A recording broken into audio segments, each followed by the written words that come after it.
You're listening to the Journey podcast. If you feel your child may have a weight issue and you're feeling anxious and stressed about talking to them, this episode is for you. Stay tuned. Hi, I'm Petra Brunbauer, and with decades of experience with sadness, pain, anxiety, and stress, I finally figured out how to leave all that behind. And this podcast shows you how to break free permanently so you can reclaim your sanity and find the self-esteem and energy to go after the life you desire. With real talk about mental health, holistic healing, and the tough journey of coming out the other end.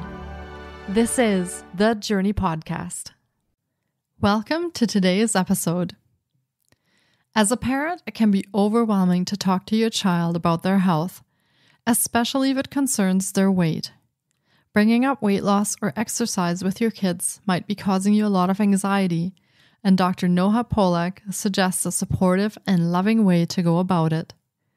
Building a healthy foundation with your kids can be fun and exciting.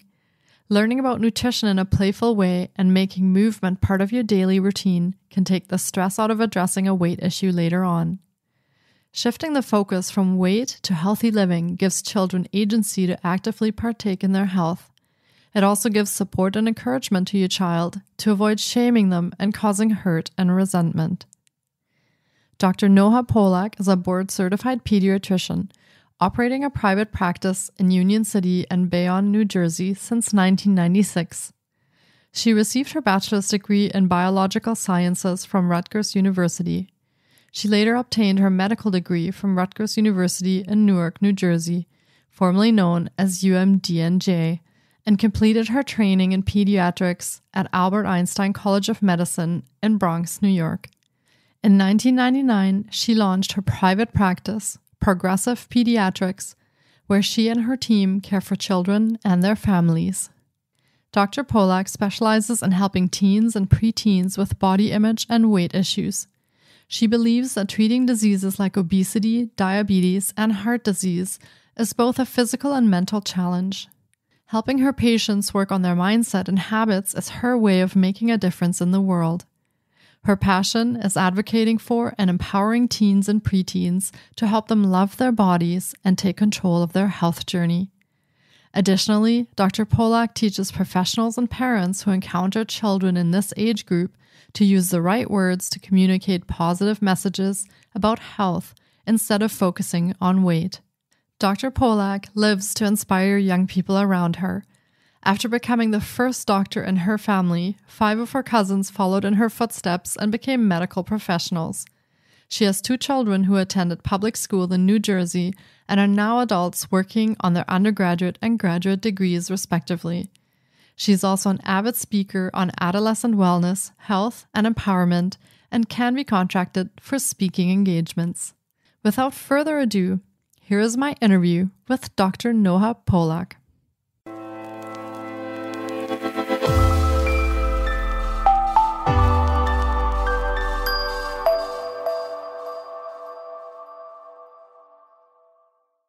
Hi, Dr. Noha. It's so great to have you on the podcast. We have such an interesting topic for today, and I think especially moms will really appreciate this exploration of how to speak to their children in a way that is more health-focused than weight-focused. Welcome to the podcast. Thank you so much for having me. I'm very excited to be here. Yes, me too.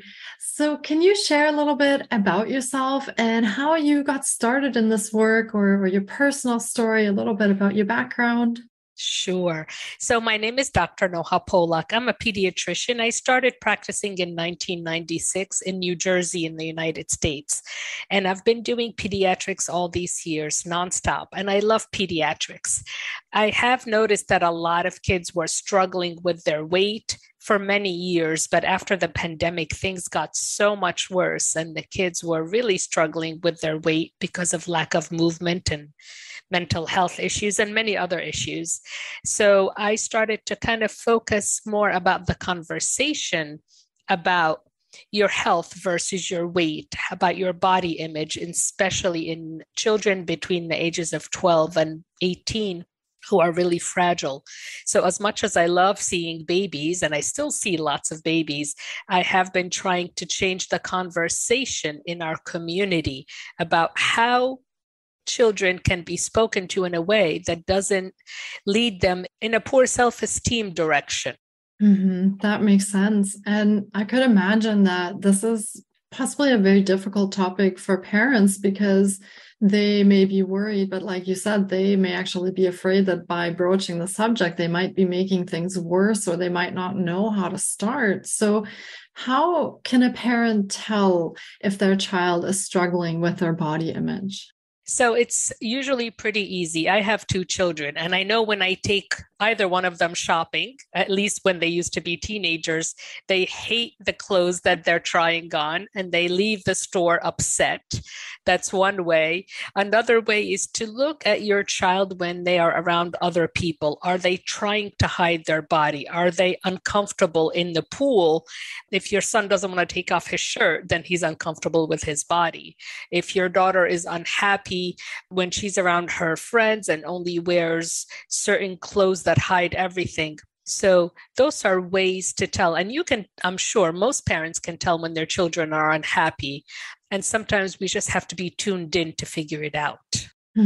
So that's really good advice that parents spend some time maybe observing their children and really tuning into what they might be feeling or thinking and how they're acting, maybe even around their friends or their relatives, to kind of see if there's a difference, even from possibly some time ago when they were feeling comfortable, to see if anything has changed. That's great. Thank you so much for sharing that. You're welcome. And how should parents go about addressing any weight issues with their child? There's obviously maybe a fear or hesitation that they might be going about it the wrong way, or they might not know how to actually start a conversation about that without offending or without causing more harm. So do you have any tips on how parents could start speaking to their children about that? Right. So number one is observe, observe, observe. If your child is struggling with many issues, don't just blurt out, you seem to be gaining weight. Let's do something about it. If your child is struggling at school, help them with their school issues. If they're struggling with social issues, talk about that and open the conversation. Ask them how they feel about their body. If they like the way their body looks, and if they like the way their body feels. So some kids don't mind so much being overweight, but they hate the idea that they cannot run as fast or as far as their friends. And some kids, it's all about the way things look. So don't assume it's only the look. It could also be the feel. So number one, ask permission. Is it okay to talk about this topic? As a physician, I also need to ask that permission. And I'm hoping all healthcare professionals also realize that you can't just blurt things out with teens and preteens. You have to ask their permission. That empowers them. That makes them much more likely to work with you rather than to reject your ideas. So if I'm a parent and I see that my child is struggling and I've addressed the other issues, I'd say something similar to, you seem to be unhappy when you look in the mirror. Do you want to talk about it? They may say no. And if they say no, that's okay, because then they might come a week or a month later and then say yes to you. So ask the right question is, how do you feel? Do you like the way your body looks or feels?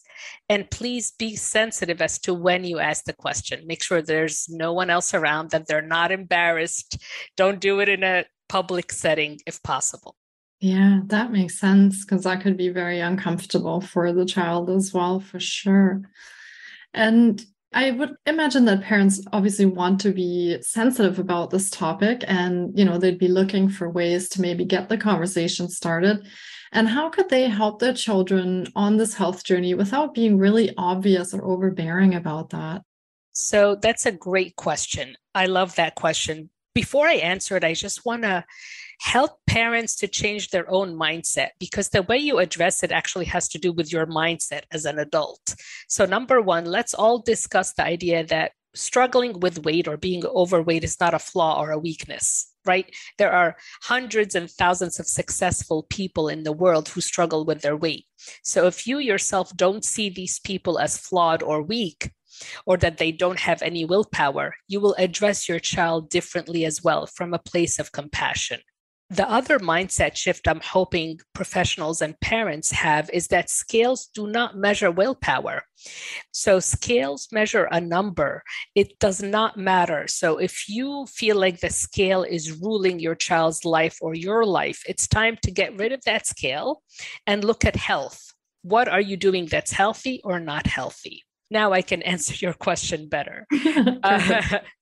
So if I wanted to help my child to be healthier, not necessarily to lose weight, but just to be healthier, because that's every parent's goal, I think, I would do a few things. I would start my health journey and my family's health journey in the store where I'm buying things. I would look what I'm buying and make sure that at least 80% of it is nourishing. So it is what the child needs to grow and to develop. And no more than 20% of what is in my cart, my shopping cart, would be things that are there just for pleasure. So things such as cookies or chips, etc. No more than that. I wouldn't necessarily avoid all of those pleasure foods, because then your child will seek them out in other people's homes or other places. But that's number one. I would look at what I'm buying and make sure that at least 80-85% of it is nourishing. And number two, I would include movement in my everyday routine. It doesn't have to be exercise. It just has to be some kind of movement. If your child likes to dance, I would schedule dance parties 2 or 3 times a week at home with the music on. If your child likes to walk, then I would take long walks with them. If your child doesn't like any of the above and all they want to do is sit and play video games, then it's time to change the video games that you're buying, because there are many games that you can buy that include movement. So I would change that. And number 3 is sleep. I would really focus on sleep. So nutrition, movement, and sleep. If your child doesn't get at least 8 to 10 hours a night of good, restful sleep, they will not make good choices when they are hungry. And many studies have shown this. So as a parent, focus on those 3 things in your child's life. Wow, thank you so much for sharing those. Yeah, I was going to ask you what happens if children only like video games. So that makes really good sense, that maybe you buy something that where they have to move around in the living room, or they become more active with it, or even on their phone if they're playing something where they have to walk around. So that would be a great idea. And sleep, yes, I think we can all relate to when we're tired and hungry, we reach for something that we probably shouldn't be eating. So somewhere in there, there's still a teenager in all of us that experiences that when we're tired, I think. Absolutely. And adults as well. I mean, many studies have shown if you're hungry and you're tired, you reach for more sugar. And if you're not so tired, you reach for more nutritious foods. So it really, sleep makes a huge difference in your health journey. Yeah, absolutely. I also really like the fact that you mentioned nutrition, because a lot of children actually will go shopping with their parents at one point or another. So that's a really good place to start that education, maybe not very overtly, but even just subtly, by educating them about what should go in the cart and what shouldn't, without, being kind of prohibitive about it, but really making those choices and showing them what they should be picking up when they're going through the store. So, and I mean, that could start at a very young age, and just encouraging a lot of the nutritious foods and packaged foods, like, a lot of fresh fruits and vegetables and things like that. So, yeah. Do you find that cooking with your children can also be helpful, that you're kind of incorporating all of that right from the start from home, that you're kind of bringing them into making this food and then enjoying this food together? Does that help at all? It's a great point that you're making. Any kind of food prep, even just having your child help you pick the food, will make it more likely that they're going to try it. So if your child is too young to actually cook, then having them arrange a plate full of healthy vegetables and fruits in a nice way, that's already helping. So any way your child can help you prepare for a meal will make it more likely that they're going to eat more healthful foods. Absolutely. And do you have any experience with, I think it would be mostly probably teenagers, circumventing all of this and just going to their friend's house because there is junk food available there or there's pizza available there. I remember doing that when I was younger too. Is there anything that parents can work with there? So to be honest, no. So let your child have the freedom that they deserve, because if you've done your work at home to tell them about eating nutritious food most of the time and then food for pleasure only a part of the time, then they should make their own choices. I don't think that telling the other parent in the other house, don't give my child this or that, is helpful, because it makes it seem like your child has no control at all over their health or body. So your job's at home to teach and educate. And if there's junk food elsewhere, you cannot be the food police. Many parents see themselves as the food police, and that really ruins their relationship with their child. And your relationship with your child is much more important than any other aspect of their life. So please focus on your relationship and give them some respect and freedom within reason, of course. Yeah. And I guess as they get older, that personal autonomy is really important for them to understand that you trust them and you give them that feeling that they can be trusted. So that goes to some of the bigger decisions later on as well. And that's really good to build up that connection with your child so that you know that you are close with them even when they're growing older and leaving the house. So yeah. Now, I'm wondering a little bit, because oftentimes when children are overweight or they are struggling with their body image, there are things involved possibly at school or, I don't know, younger, maybe even kindergarten, such as bullying or people calling them names or making fun of them. So how should parents deal with situations like that? Wow, great question. So we do see that a lot in children. So again, you start with their mindset. You help them understand that no matter what happens, they are important and they are healthy. And you talk to them about the fact that people's opinions, no matter what they say to them, are only opinions and not facts. So from early on, just help your child understand, is this a fact or an opinion, right? The tree is green is a fact. Right? The tree is ugly is an opinion, right? So if someone gives them an opinion, they don't have to take it as a fact. It's simply an opinion, number one. Number two, help your child understand that sometimes people are coming from their own place of pain, that it's not always about your child. Sometimes it's about where they're coming from, number two. And number three, it is okay to speak up for themselves. If someone comes up to your child, whether you're there or not, and says, you look chunky, it's okay for your child to say, but I feel healthy. So there you go. It's also okay for you, if you're at a family or a friend outing and someone looks at your child and blurts out, oh my God, they gained so much weight. What's going on? It's okay for you to say, my child is healthy and wonderful, and I love them the way they are. If your child hears those words come out of your mouth, that will give them more self-confidence to say the same such things. So it's really all about helping them understand that people's opinions are not facts and that they can speak up for themselves and feel important, even if people are putting them down. And so would it be good to sort of demonstrate, even setting some boundaries, or the parents kind of showing the children to set some boundaries there and really have respect for your personal space, yourself, your body, and when those opinions come in, to really hold that space and say, look, these are things that you might be thinking your opinion, but this is my space and I feel good in that. So that's okay for parents to demonstrate that in a respectful way in front of their children then. Very much so. And parents are such role models. If parents never address someone else in that way, then the child will understand that that's also not an acceptable way to be addressed, right?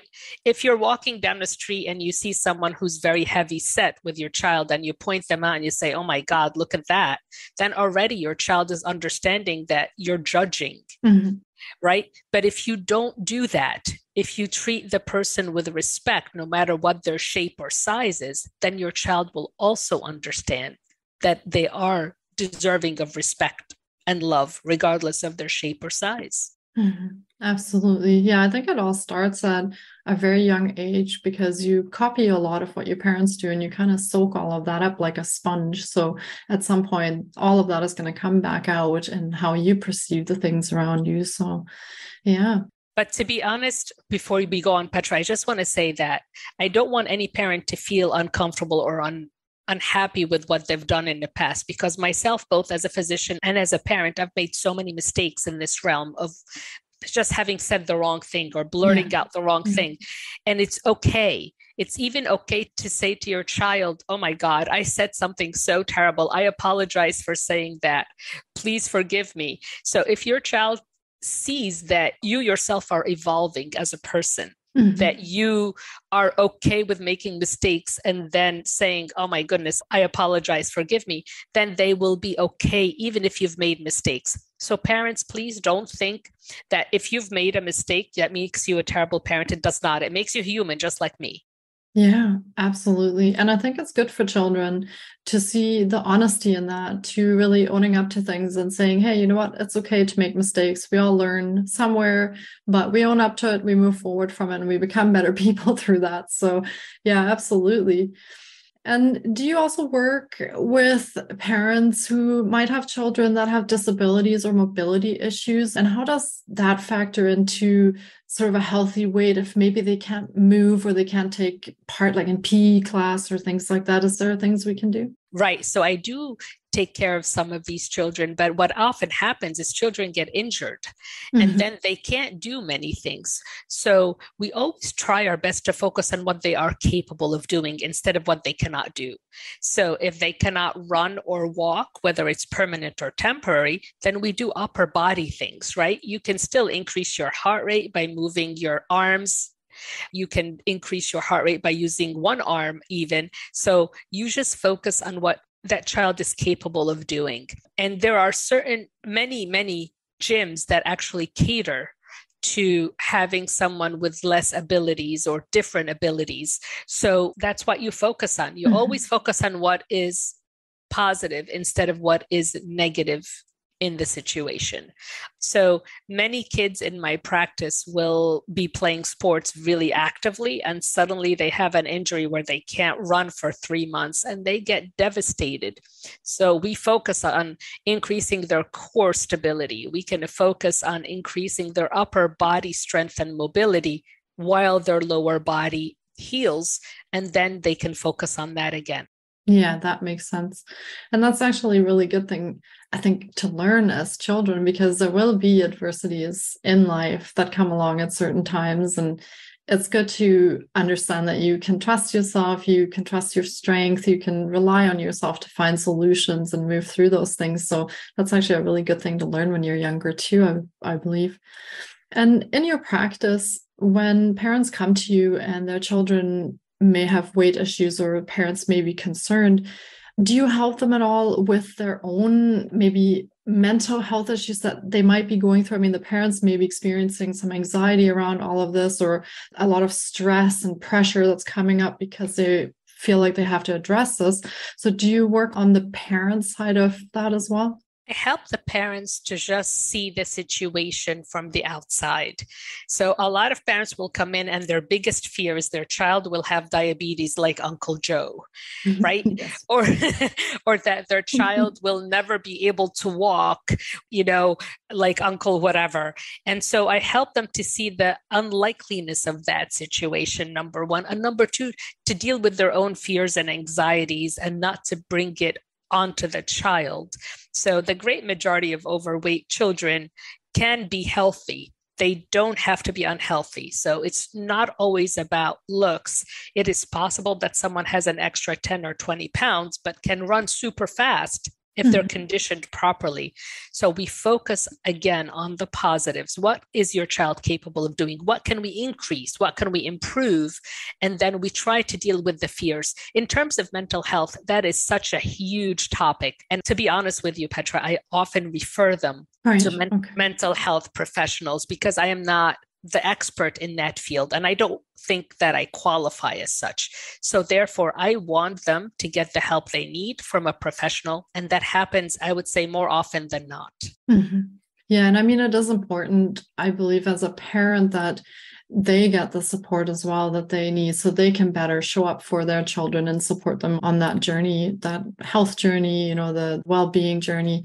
And I mean, wouldn't it be great also if parents and children did that together? You know, if parents said, hey, let's go for walks together and then we kind of take this journey on together. So that could be good for both parties and both of their mental health to tackle that together. I mean, at a certain point, I guess children kind of become older and they don't want to do everything with their parents, but maybe if they're younger, that might be kind of a nice thing as well. So, yeah. Absolutely. I totally agree. Could you go over some of your own programs and services so that listeners can get an idea of how they could connect with you if they wanted to speak with you about their children or if they wanted to come see you and work with you, for example? So in terms of that, I think my focus now is to really amplify the message. So my goal is to be a professional keynote speaker on this topic of parenting children who struggle with weight.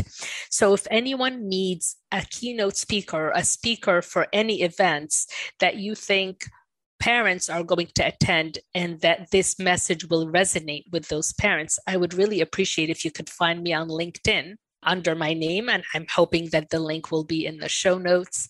And I'm also on Facebook and Instagram. In terms of working with me, privately, absolutely. My practice is in New Jersey and I do see patients there. So it's progressivepediatrics.com. I'd be happy to talk to you and work with your child. But my real goal now is to amplify this message, to help parents and professionals, whether they're mental or physical health professionals, to talk to children correctly, to stop saying, let's lose weight together, but let's start saying, let's get healthier together. Amazing. And yes, we will be linking to all of Dr. Noha's offerings in the show notes so that you can connect with her. And we will put the links for the LinkedIn and the social media as well. And certainly if people are listening to this podcast and feel aligned that they would love to have you as a speaker, that would be amazing as well. And we'll have all the contact information in the show notes. And thank you so much for this work that you do, because I think it is so important as these younger generations come up that they have the support they need and that both the parents and the children have the support they need to have these healthy lives that also, trickle down into mental health, physical health, and kind of affect everything in life. So thank you so much for this really important work that you're doing. And I totally love it. Absolutely. Well, this has been another incredible episode, and I really hope our listeners have enjoyed the journey into addressing your child's health as much as I have. It has been fantastic chatting with you on the podcast, Dr. Noha. Thank you so much for your time today. I appreciate you having me. Thank you so much. Thank you, and take care. Have a great day. Thank you so much for taking time out of your day to listen in. If you enjoy the Journey podcast, please subscribe, share on social media, and leave us a review. And be sure to get your copy of our brand new ebook called Break Free. Sending you love and courage, and see you next week. Until then, you can find us on Facebook, Instagram, and the Journey blog.